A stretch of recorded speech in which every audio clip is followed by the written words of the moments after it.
A história do dinheiro escrita nas páginas dos livros. Quais são as obras que abordam a evolução do dinheiro? Tô aqui até de óculos hoje porque o programa tá cult, dicas literárias a caminho. A gente separou 6 livros para você deixar no seu radar. E olha, no final eu trouxe também 3 livros bônus que estão entre os meus prediletos e que são obrigatórios se você gosta de entender sobre pânicos monetários, obviamente, né? Crises, bolhas, bastidores dos momentos mais tensos da história financeira do mundo. Fica até o final porque vale a pena.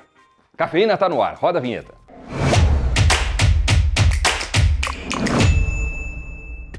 Eu gosto demais de dicas de livros, filmes, eu acho que a gente aprende muito nesse tempo em que a nossa cabeça está ali absorvendo o conteúdo, né? E falar de origem do dinheiro, da sua constante evolução ao longo do tempo, é por si só um tema fascinante. À primeira vista, o papel que o dinheiro ocupa na sociedade parece algo muito óbvio, mas apesar das trocas soarem como meramente espontâneas, o dinheiro foi uma espécie de construção histórica. E a gente pode analisar pelo menos 6 livros que exploram diferentes aspectos da história do dinheiro, retratando os diversos episódios e significados que ele adquiriu ao longo dos anos. E olha, mais uma vez, fica até o final, porque os últimos 3 que eu vou falar são imperdíveis. O primeiro deles é O Dinheiro Muda Tudo, de William Gottsman. O autor aborda desde os sítios arqueológicos iraquianos até a América pós-guerra, demonstrando como inovações financeiras geraram mudanças nas civilizações. Essa é uma obra para quem curte bastante história. Outro livro é Dinheiro, a biografia não autorizada. Nele, o Félix Martin defende que o dinheiro é mais do que uma coisa. É, na verdade, um idioma compartilhado, ou um contrato social implícito. O autor constrói a tese dele explorando histórias de diferentes culturas e sistemas monetários. Outros livros trazem, digamos assim, cases mais específicos ligados ao dinheiro. Por exemplo, uma história monetária da China, de Peng Xinwei, que desafia a ideia de que havia apenas um caminho ao desenvolvimento monetário. Outro é O Dinheiro da Concha do Comércio de Escravos, de Ian Hogendorn e Marion Johnson. Esse livro examina como as conchas de Cowrie se tornaram o primeiro dinheiro globalizado do mundo. Conchas do quê? Essas conchas de Cowrie foram usadas como moedas, joias e até objetos sagrados. As redes comerciais africanas utilizavam as conchas de Cowrie como o seu principal instrumento monetário mesmo. Como eram leves, essas conchas podiam facilmente ser colocadas em cordas e transportadas ao redor de todo o continente, né? Uma espécie de carteira da época, vai. Elas acabaram sendo predominantes na África, mas ganharam um impulso adicional, um impulso mais forte ainda, depois da entrada dos colonizadores europeus. Os europeus que introduziram grandes números dessas conchas e com elas compravam escravos e ouro. Voltando aqui, uma outra dica é o livro Capital Globalizado, do Barry Eichengreen. Ele traça o histórico das tentativas de criar um sistema monetário internacional ao longo dos últimos 2 séculos. E o sexto, expandindo um pouco mais o espectro, é A Ascensão do Dinheiro, do Niall Ferguson. O Niall Ferguson é um dos mais renomados historiadores da Grã-Bretanha. Leciona na Universidade de Harvard, na Harvard Business School, né? E na London School of Economics. E é pesquisador nas universidades de Oxford e também Stanford. É considerado pela revista Time uma das 100 pessoas mais influentes do mundo. Então é bala. E no livro ele aborda a história financeira do mundo. O que é dinheiro? O que os bancos fazem? Qual é a diferença entre uma ação e um título? O que faz exatamente um hedge fund? E ele fala ainda que alguns países estão fazendo uma transformação econômica sem precedentes na história, passando da pobreza mesmo à riqueza em um espaço de uma única geração. É bem interessante. Livros diferentes, com diferentes nuances ou vieses, mas que abordam de uma forma ou de outra a questão pecuniária. E a evolução do dinheiro vai continuar sendo objeto de estudo, né? Ainda mais agora com o novo capítulo que está se formando, sendo escrito diante dos nossos olhos sobre as moedas digitais, né? O dinheiro que a gente não vê, só transaciona, tem todas aquelas características lá, enfim. Qual é o tamanho dessa revolução? Isso aí a gente vai acompanhar daqui para frente. Mas, antes de encerrar, como prometido, eu vou trazer aqui mais 3 livros. Sugestões bônus, digamos assim, né? Não necessariamente sobre dinheiro, mas sobre o mercado financeiro como um todo. E que são obras imperdíveis e estão aqui entre as minhas prediletas. Vamos lá. Um clássico, Manias, Pânicos e Crises. Essa é considerada uma das mais completas análises da evolução do sistema financeiro. É um sucesso internacional. Narração da história da euforia, da depressão financeira dos últimos 400 anos.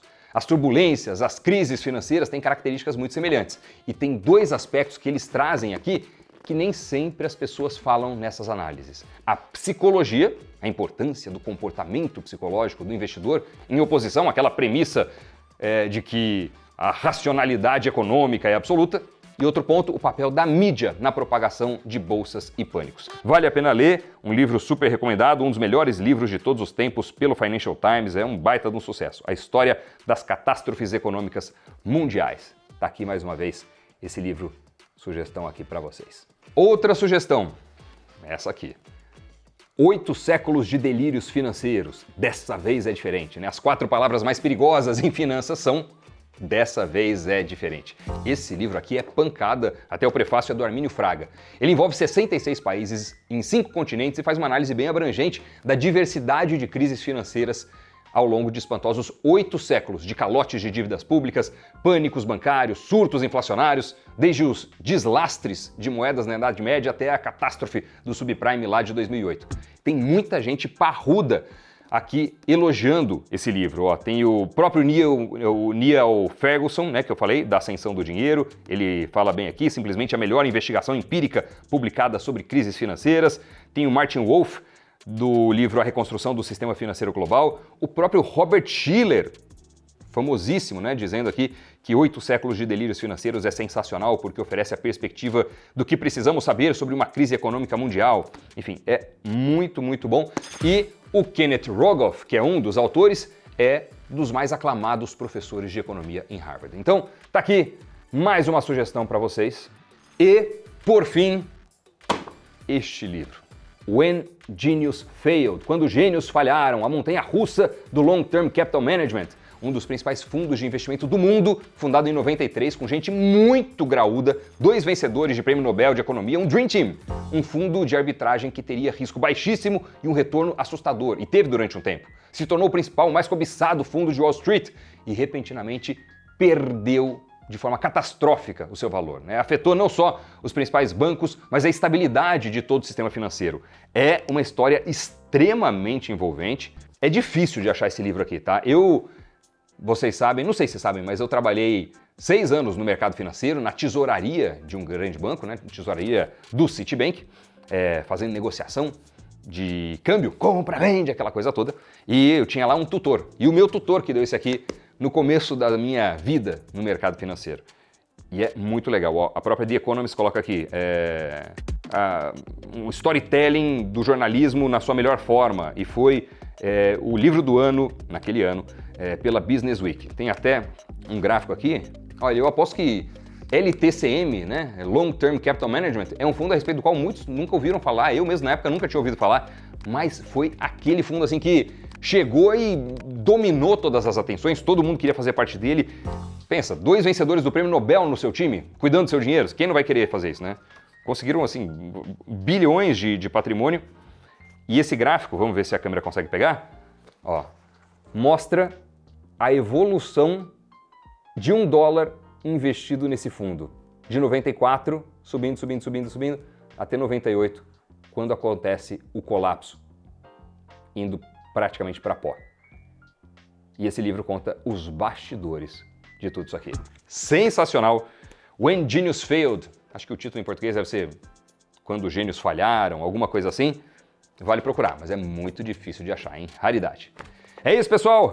6 dicas de livros e mais 3 bônus aqui. Espero que vocês tenham curtido. Se você gostou desse programa, só faz 2 coisas, vai. Deixa aí o seu like e também se inscreve no nosso canal Invest News. E se tiver com disponibilidade, com paciência para fazer uma terceira, deixa um comentário. Diga aí qual é um outro livro que a gente não indicou que tem a ver com dinheiro, sistema financeiro e tal, e que você recomenda também. Quero aumentar a biblioteca aqui, hein? Vai ser super útil para todo mundo. Valeu, pessoal. Muito obrigado pela companhia, por se inscrever, por curtir, por acompanhar os nossos conteúdos. E a gente se encontra no próximo programa. Tchau!